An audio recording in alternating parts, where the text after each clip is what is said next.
Muito bom dia, Nonato, bom dia, Yuri, bom dia a todos os nossos colaboradores aqui do estúdio. Bom dia muito especial aos ouvintes da Jangadeiro Band News, nossa querida população. Isso, nós estamos pedindo até você, internauta também, que está nos acompanhando, que pode enviar pelo chat do YouTube perguntas, avaliações, pelo nosso 981543814. Você participa dessa conversa com o secretário. Vamos começar,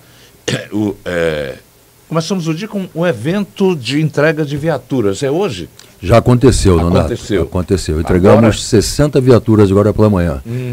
Foram 15 viaturas para o interior norte, 15 para o interior sul, 19 viaturas base comunitária, de polícia comunitária e 11 viaturas para o batalhão de rodovias estaduais, se somando as outras 68 viaturas que entregamos há poucos dias, 44 para a capital e 24 para a região metropolitana, aumentando assim, melhorando as condições de trabalho dos nossos policiais, dando viaturas mais novas, dignidade para o trabalho dos nossos servidores. O senhor assumiu o cargo há 2 meses, mas já com diversos desafios também.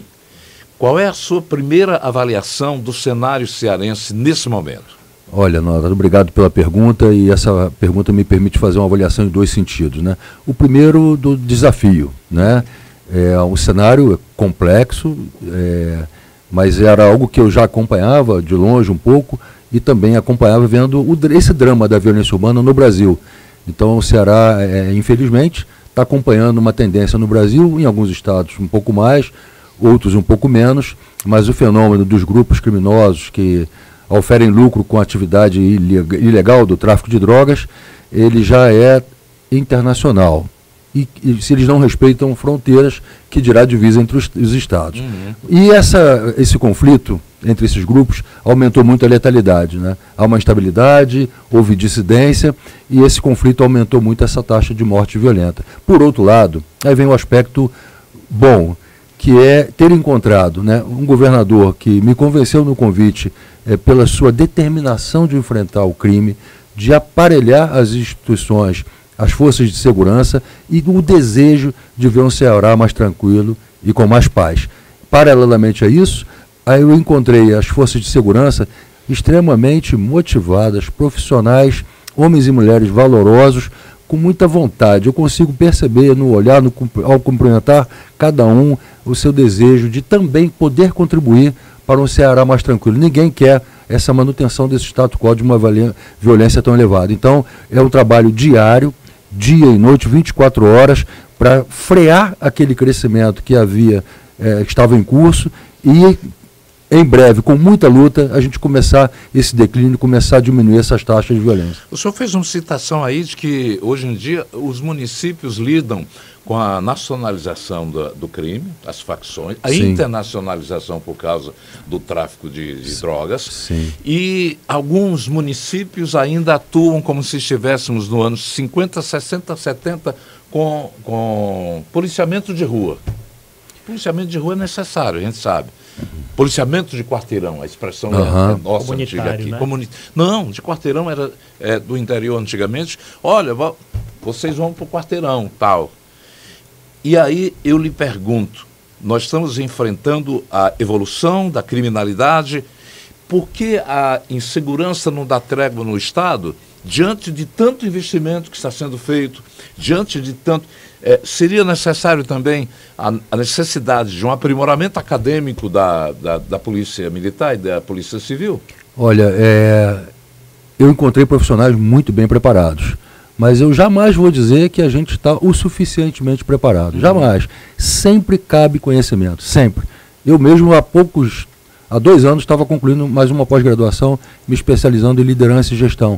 Então, assim, nunca é tarde para a gente aprender mais, qualificar, aprimorar, ainda mais trabalhando num tema tão difícil que é a segurança pública. Então, sempre fui um defensor do intercâmbio, troca de informações, qualificação, curso de capacitação continuada. Nossa polícia pode, deve e vai trabalhar sempre para melhorar a sua abordagem. O problema é que, assim, essa nacionalização ou até internacionalização do fenômeno dos tráficos de drogas, ele é algo muito complexo, que envolve milhões de reais, ou talvez até bilhões de reais. E a gente percebe que o Brasil tenta enfrentar esse fenômeno, mas ainda não conseguiu quebrar esse caminho financeiro, nem o caminho do poder bélico. O tráfico de drogas no mundo, e eu posso te afirmar, porque já visitei a serviço, né, para fazer intercâmbio, muitas polícias no mundo inteiro. E eu, conversando com eles e até convivendo na cidade, indo à noite jantar, você percebe pela experiência policial que há tráfico de drogas. O que não há, como nós temos na América Latina e América Central, é essa violência associada ao tráfico de drogas, que é um problema muito nosso particular aqui. E a gente tem que torcer muito para diminuir cada vez mais essa violência, essa barbárie que acompanha o tráfico de drogas. Por que essa violência diferenciada do resto da América Latina, por exemplo? Olha, é uma característica que a gente realmente tem ainda que estudar muito para entender do porquê que aqui de México, América Central, dali para baixo, a gente tem essa... Sendo que, ainda na América Latina, na América do Sul, nós temos países que não é tão violento assim. Mas no Brasil, na Colômbia, ali na Bolívia, Venezuela, a gente tem esse conflito, e no Brasil, muito especial, acompanhei, estudei o fenômeno do início das facções lá no presídio da Ilha Grande, no Rio de Janeiro, né? E eles começaram a disputar por dinheiro. E o dinheiro é um problema, né? Até em família às vezes gera briga. Imagina no mundo ilegal das drogas, né? E porque ele atrai jovens que às vezes nem trabalham, nem estudam, e de repente se sentem desejosos de terem um investimento, ainda que de forma ilícita, pelo enriquecimento. Exatamente. E só para complementar aquela pergunta, desse cenário de modalidade do policiamento, a gente tem um país de dimensões continentais, e mesmo dentro do país, dentro de alguns estados, e até de algumas cidades muito grandes, nós temos características de configuração urbana diferenciadas.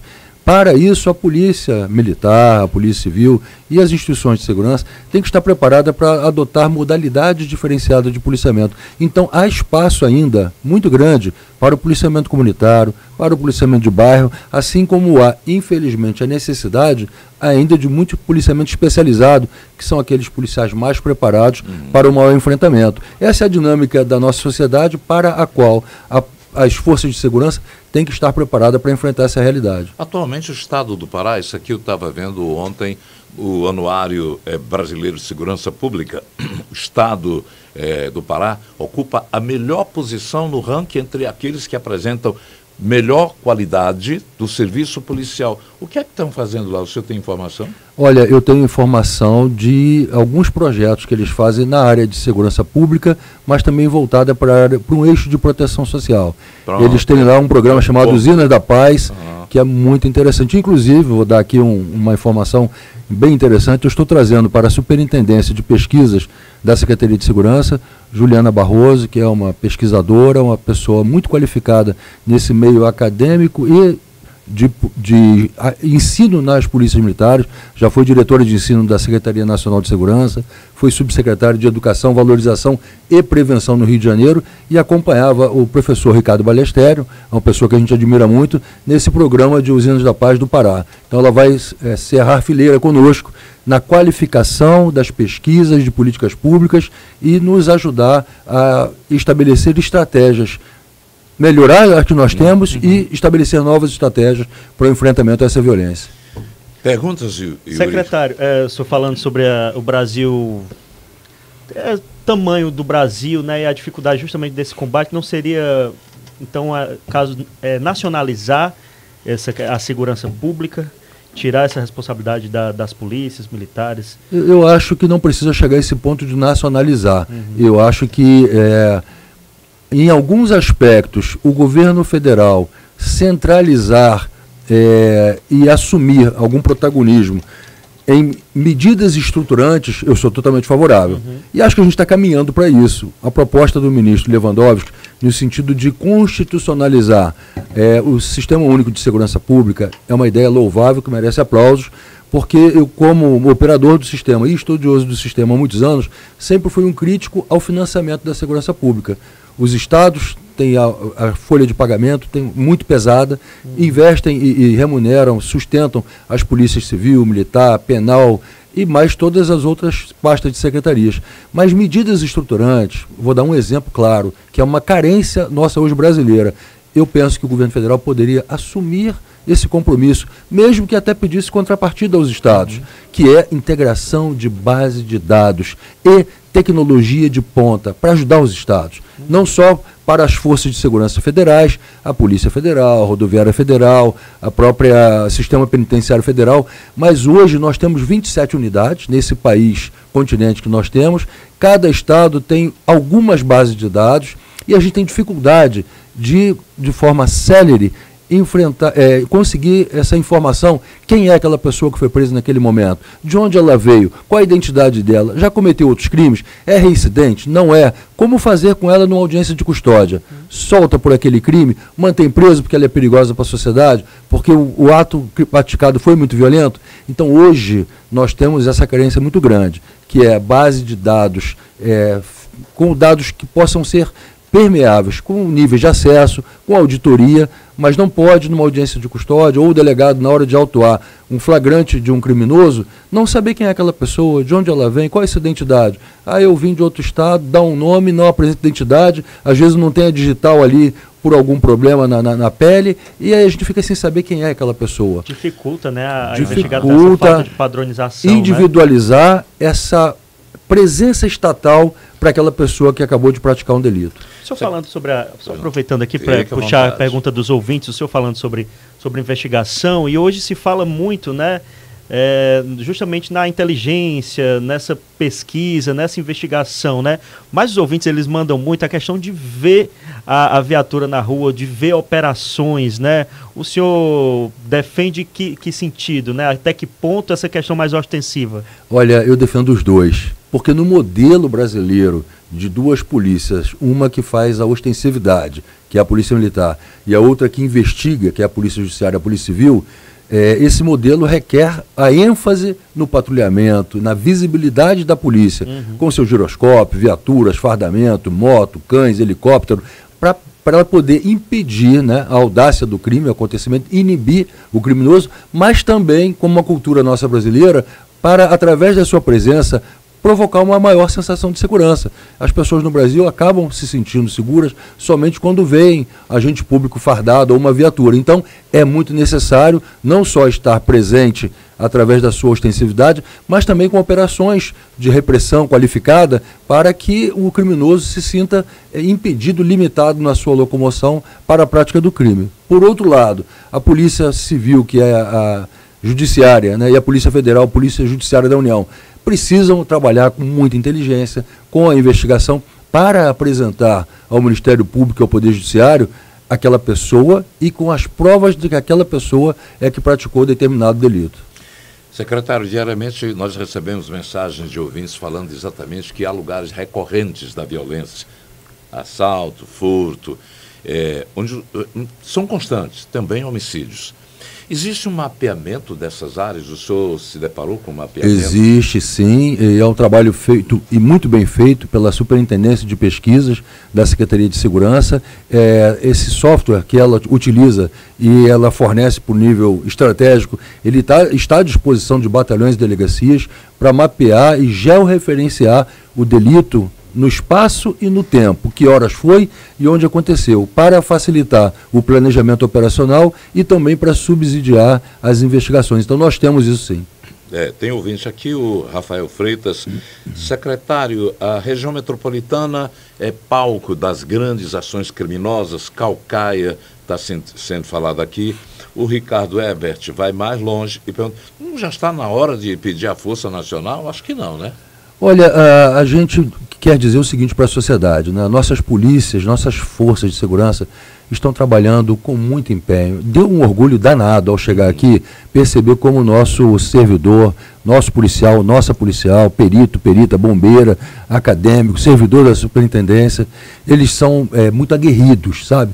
Eu tenho tido contato com ele nas minhas andanças e tenho, além de ouvir de todos eles, seja bem-vindo, secretário, estamos juntos, vamos em frente, vamos enfrentar o crime. Então, são muito valorosos, estão fazendo o seu máximo. E a gente vai dar condições a eles para seguir cada vez mais. A Força Nacional é um efetivo feito por policiais militares estaduais, cedidos ao governo federal para uma determinada contingência. Então, assim, é importante, mas ela cedida ao Estado, na rotina do Estado, ela não vai fazer muita diferença, porque ela acaba sendo muito fragmentada. Então, são poucas pessoas, mas ela é importante quando a gente tem alguns episódios em que a gente precisa de um reforço imediato e localizado, porque se espalhar, ela acaba ficando muito pequena, o efetivo. Mas ela é uma força importante, a gente não desconsidera. Sempre que houver necessidade, se houver, vamos pedir esse reforço, mas hoje ela talvez esteja sendo melhor utilizada em outro lugar do Brasil, a critério do próprio ministro da Justiça. O senhor está ficando conhecido pelas mensagens aos bandidos, mandando eles deixarem o Estado, porque o que a gente está vendo é aumento da violência, mesmo diante das medidas que estão sendo aplicadas nesses 2 meses. Policiamento nas ruas, duplas, e também os bandidos estão atacando muito também os agentes de segurança. Há casos de violência e mortes também de policiais, não é isso? Olha, infelizmente, esse cenário que eu disse, que assim que cheguei, detectei, ele está conflagrado. Há alguns grupos criminosos brigando entre si, e o que torna ainda mais difícil a atuação e aumenta a taxa de letalidade é que 2 desses grupos tiveram uma divisão, né? Houve aí uma divisão desse grupo, então eles moram perto, sabem quem são, onde mora, a rotina e os horários, e não aceitam a traição ou, como eles dizem, rasgar a camisa. Mas assim, o recado para eles continua, e eu queria corrigir isso ao amigo, dizer que eu entendo que a violência está alta, mas ela não está aumentando. Se nós formos analisar, está havendo uma desaceleração da violência letal, e o crime patrimonial vem diminuindo bastante. Mas zerar realmente é uma tarefa assim, que a gente acha muito difícil. Mas controlar, diminuir, vai ser uma luta nossa de dia e noite. Eu tenho assim essa palavra para dar para a população. Nós vamos trabalhar dia e noite para melhorar a sua segurança, e para os bandidos, eu reitero, nós vamos atrás deles, ou vamos prendê-los, ou eles vão sumir do Ceará, porque vão para outro estado. Porque foram muitos anos, né, secretário? Então não dá para resolver também do dia para a noite, né? Eu te agradeço essa observação, porque assim, seria algo que eu poderia dizer, mas vindo de você, eu te agradeço, porque é uma conscientização de um cidadão que entende a complexidade do problema e as limitações do Estado, que mesmo sabendo dessa limitação, não vai poupar 1 minuto, 1 segundo de energia para prender esses criminosos e devolver paz e tranquilidade para a população. Obrigado, tá, Yuri? Aqui, eu também considero isso, esse ponto de vista. Aqui em Fortaleza já são quase 500 homicídios no primeiro semestre, e se somarmos Caucaia e Maracanaú, nesse mesmo período, já passa dos 700. Diante dos últimos investimentos, reforços de policiamento, qual é a meta para reduzir? O senhor está anunciando que até o final do ano tem uma meta nova, um plano novo. Ele pode dar spoiler, não? Não, porque ele ainda está sendo formatado, né? Eu tenho a felicidade de ter encontrado um Estado que já teve um sistema de metas. E eu não sei qual foi a inspiração do sistema de metas daqui, mas eu também, no Rio, trabalhei com isso e fui o responsável pela implantação, pela formatação do modelo e a implantação lá em 2009. Então, é algo que eu acho muito importante para o gerenciamento estratégico, que a gente chama de gestão com resultado de segurança, estabelecimento de metas, de reuniões, de um plano de ação para dizer o que fazer, quando fazer, quem vai fazer, quando vai fazer, o que se espera desse resultado, provocar reuniões setoriais, em cada município a reunião, e dizer que dia vai ter reunião, a Polícia Civil com a Polícia Militar, se for o caso, chamando a Guarda Municipal, chamando o Ministério Público, convidando o Poder Judiciário, para discutir o problema local e estabelecer uma ação estratégica. Quem não tem estratégia acaba ficando refém da estratégia do outro, e nós não vamos deixar isso para eles não, a estratégia vai ser nossa. Ainda há pouco eu estava fazendo uma abertura do programa e falava que em ano eleitoral surgem ideias, projetos, planos. É verdade. Que são identificados como... Aqui tivemos Ronda do Quarteirão, que elegeu o setor que lançou. Aí depois, para o Ceará Pacífico também acabou virando fumaça. Por que é que esses planos, esses projetos não são constantes, rotineiros, no dia a dia?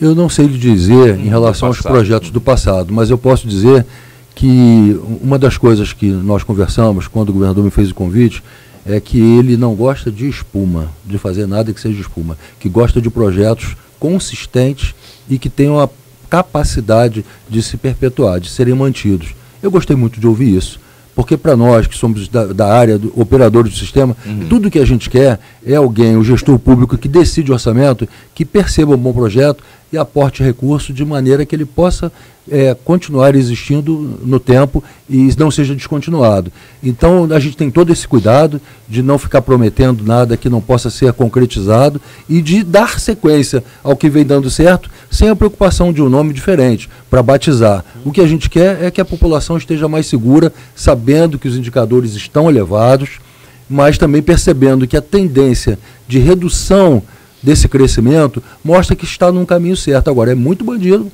e nós vamos atrás de todos eles e há uma sensação no Brasil, não sei se vocês vão concordar comigo, de muita impunidade, né? Claro. Infelizmente, é uma sensação de que no Brasil o nosso sistema carcerário como um todo nacional, o próprio Fórum traz esses números para nós todos os anos, ele tem carência de vagas.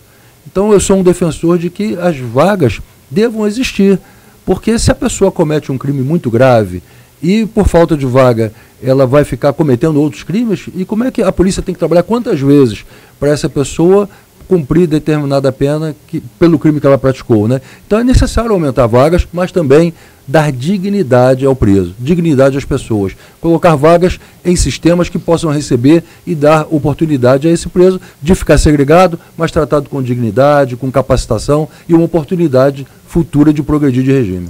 O Nonato falou sobre o Ceará Pacífico, né, que a intenção era, além da questão da segurança, né, um trabalho conjunto entre as secretarias, né, Proteção Social, Secretaria da Educação, Secretaria da Cultura, acabou esbarrando justamente nesse embate com o crime organizado nos bairros. Mas eu queria que o senhor pudesse comentar dessa importância do trabalho conjunto, né, das outras secretarias, porque segurança pública também traz educação, emprego, claro, proteção social, né? É uma ótima pergunta e eu encontrei, já foi apresentado ao Previl, que é um programa, né, de combate à violência, que ele tem esses dois eixos, um eixo de proteção policial e um eixo de proteção social, e que o Estado, em algumas áreas de maior vulnerabilidade social, ele vai entrar com programas de inclusão social, de oportunidade, de assistência e também com ações de polícia, principalmente ação de polícia comunitária. Mas é importante frisar que em alguns casos, até para se instalar uma polícia comunitária, há necessidade de uma operação com grupos táticos, grupos especiais, para efetuar as prisões e, se for o caso, né, conter algum tipo de ação dos criminosos para não deixar instalar esses programas. Falou aí das ações interligadas, e eu me lembro aqui que algumas capitais muitas vezes estão divisando uma convergência com o trabalho de agentes de guardas municipais. Qual é a relação da Polícia Civil e Militar também com o trabalho conjunto da Guarda Municipal de Fortaleza? Entes, né? Olha, eu não sei assim como era antes, né? Eu sei que eu tenho estimulado nosso comando geral, nosso delegado geral, através do seu comando hierárquico e capilaridade das ações das polícias, convidar para debater, para juntos traçarem estratégias. Não, assim, eu não sei se houve convite. A minha diretriz para o comando é que esteja aberto a essa possibilidade de diálogo com as prefeituras, com as 184 prefeituras. Aquelas que tiverem guardas e que as guardas tiverem também efetivo suficiente, porque às vezes ela tem uma guarda, mas é muito pequena. E às vezes é uma guarda até que não é armada. Então, teria mais dificuldade de contribuir com a polícia. Mas as que tem um número maior, por exemplo, podem fazer rondas escolares, podem fazer patrulha Maria da Penha, podem fazer rondas em próprios públicos municipais, escolas municipais,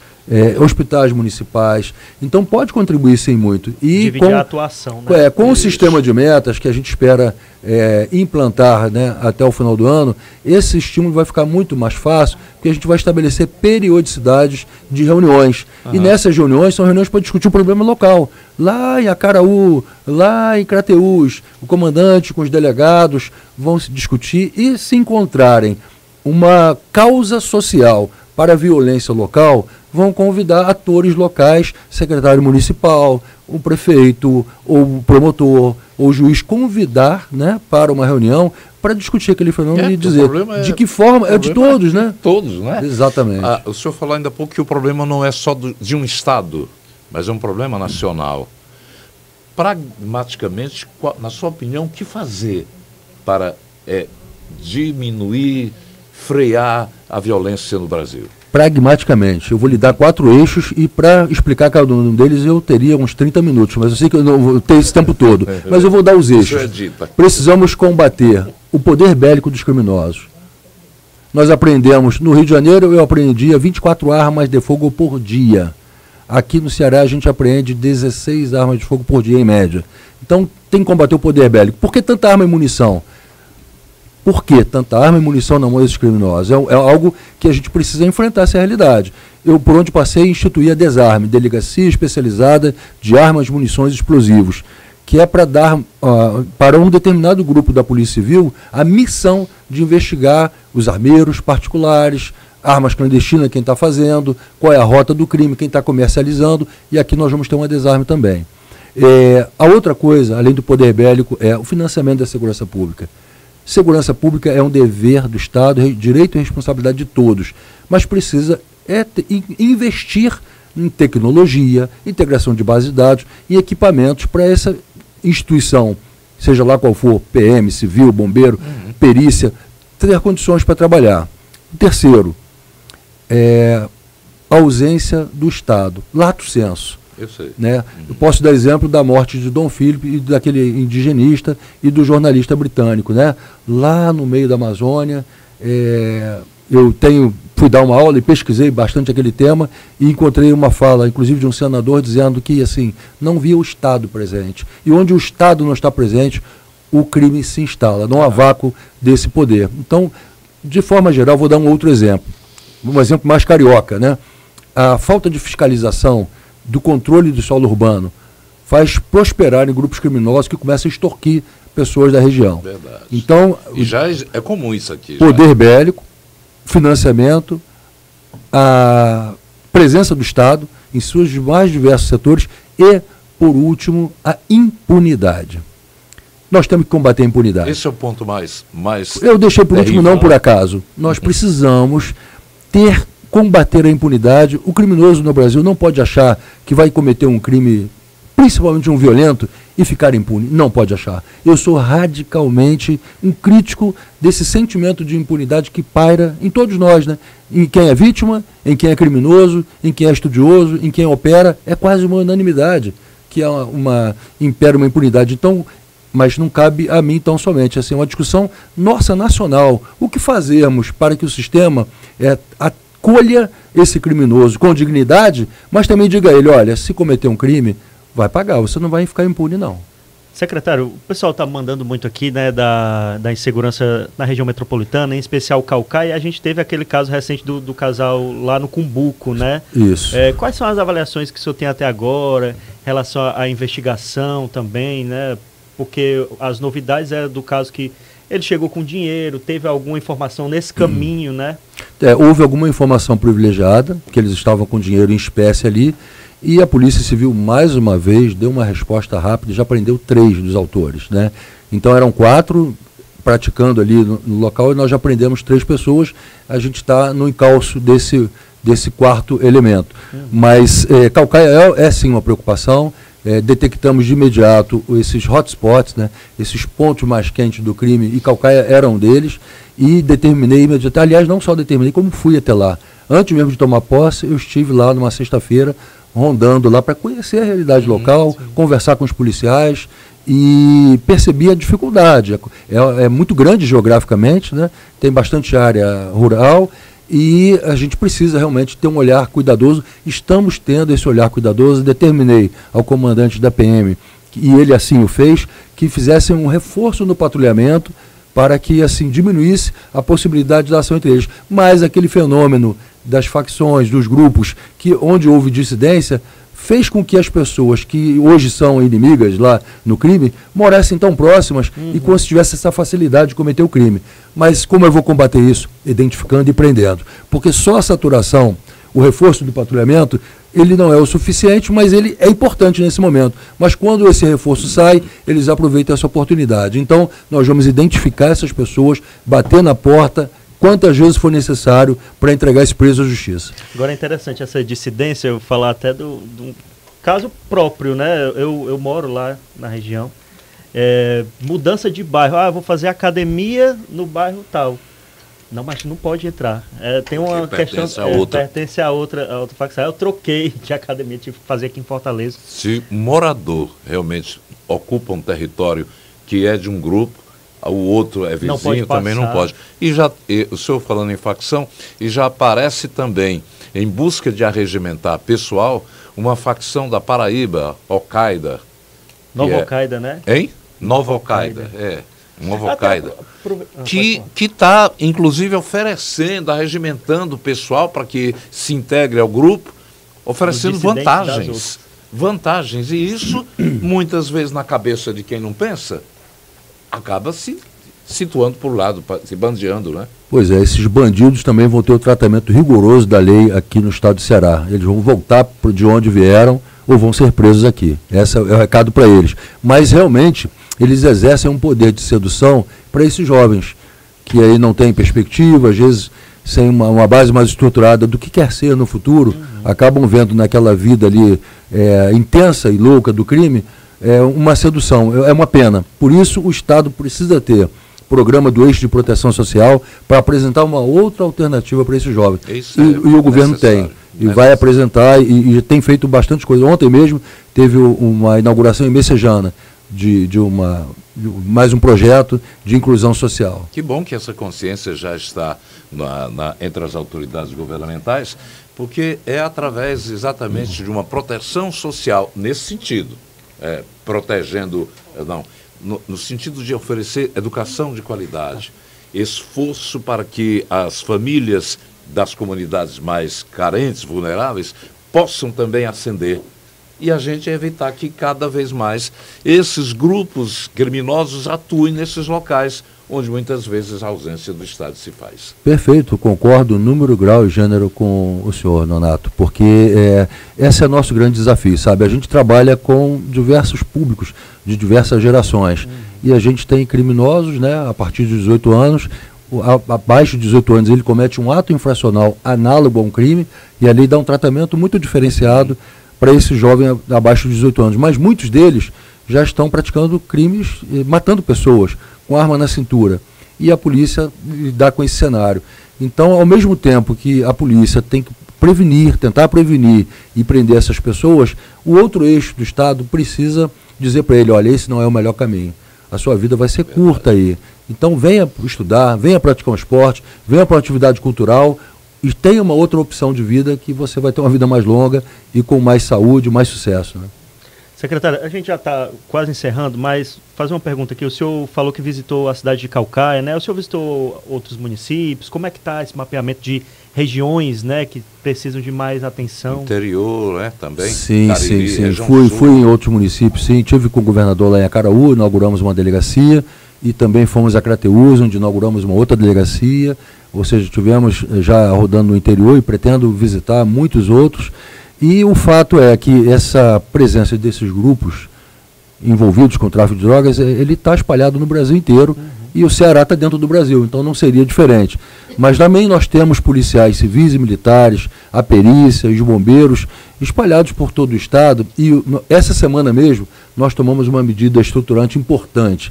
Nós saímos de 135 agentes capacitados e com a doutrina de inteligência para 791. O governador assinou um decreto organizando, disciplinando, estruturando toda essa base de inteligência. Então, isso vai ser muito bom para nós, porque serão pessoas em cada rincão do Estado, com doutrina da área de inteligência, treinado, selecionado, cadastrado e orientado a trabalhar bem um dado que chegue para ele, uma informação. Isso vai ajudar no policiamento ostensivo, vai ajudar na investigação, e eu acho que vai qualificar muito a nossa resposta junto ao crime em favor da sociedade.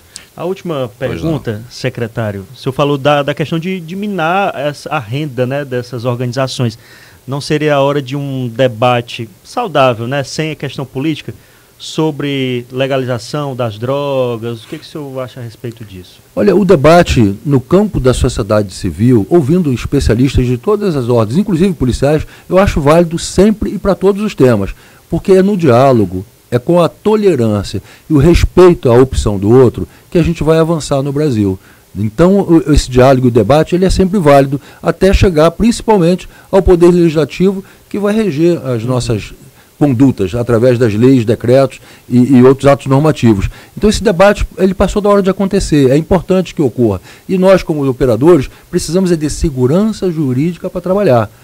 É crime ou não é crime? É fato antissocial ou não é fato social? É administrativo, é civil, é criminal? Nós, da área de segurança, precisamos que o eixo de proteção social avance, principalmente olhando para a geração futura, para os nossos jovens, e que também essa discussão sobre sistemas mais polêmicos, eles deem segurança jurídica, né, é aprovado pela maioria, que é a nossa democracia, para o nosso policial trabalhar.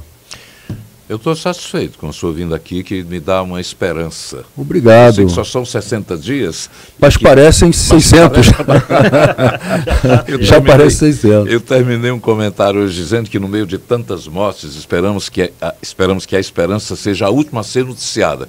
O senhor traz esperança para muita gente desse estado. Olha, muito obrigado.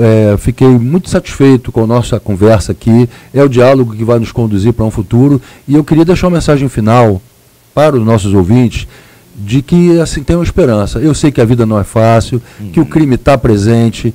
Eu já estou há 41 anos nessa luta, né? É o terceiro estado que eu sou secretário, então isso me dá uma oportunidade de ver alguns projetos que foram bem-sucedidos, outros que não foram, para a gente tentar aqui ganhar tempo, sabe? Mas ainda assim, como disse bem o Yuri aquela hora, né, a gente não consegue virar essa chave, infelizmente, de um dia para o outro. Vai ser uma conquista dia a dia. E eu peço à população que confie nos seus agentes policiais, que a gente está entregando a vida dia e noite para poder dar maior proteção para eles. Fica a nossa expectativa de que isso aconteça. Muito obrigado. Um abraço. Um abraço. São 10h15 agora.